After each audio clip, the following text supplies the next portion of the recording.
আসসালামু আলাইকুম বন্ধুরা, সবাই কেমন আছো? আশা করি আল্লাহর রহমতে সবাই ভালো আছো। আজ আমি তোমাদের সাথে শেয়ার করব খুব সহজে বাড়িতেই সুস্বাদু পাকা আমের আমসত্ত্ব বানানোর রেসিপি।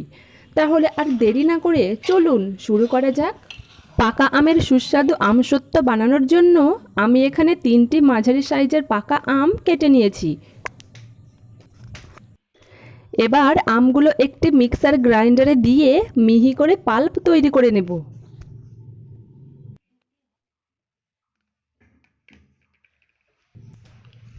এবার চুলায় একটি কড়াই বসিয়ে আমের পাল্পটা দিয়ে দিচ্ছি।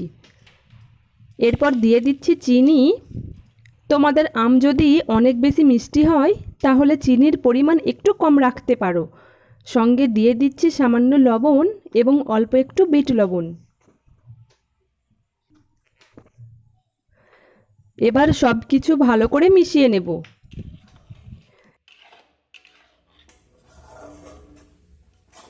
এই সময় গ্যাসের আঁচ কম রাখবে, না হলে পাল্প নিচে লেগে পুড়ে যেতে পারে।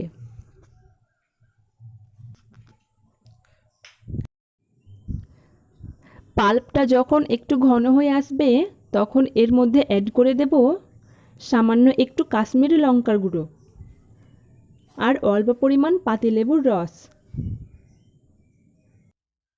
পাল্পটা যখন একটু ঘন হয়ে আসবে তখন নামিয়ে নেব। এবার যে পাত্রে আমসত্ত্ব সেট করবে সেটাতে অল্প করে সরিষার তেল বা ঘি মেখে নেবে। এতে শুকিয়ে গেলে আমসত্ত্ব খুব সহজেই উঠে আসবে। এবার মিশ্রণটা পাত্রে ঢেলে সমান করে ছড়িয়ে দিচ্ছি।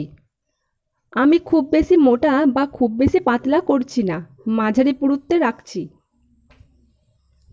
এবার এটাকে 3 দিন ভালো করে রোদে শুকাতে দেব। তো বন্ধুরা, এভাবেই খুব সহজে তৈরি হয়ে গেল সুস্বাদু পাকা আমের আমসত্ত্ব।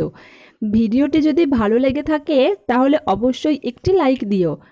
আর আমাদের চ্যানেলে নতুন হয়ে থাকলে সাবস্ক্রাইব করে পাশে থাকা বেল আইকনটি অন করে রেখো, যাতে আমার নতুন নতুন রেসিপির ভিডিও সবার আগে দেখতে পাও। আজ এই পর্যন্তই।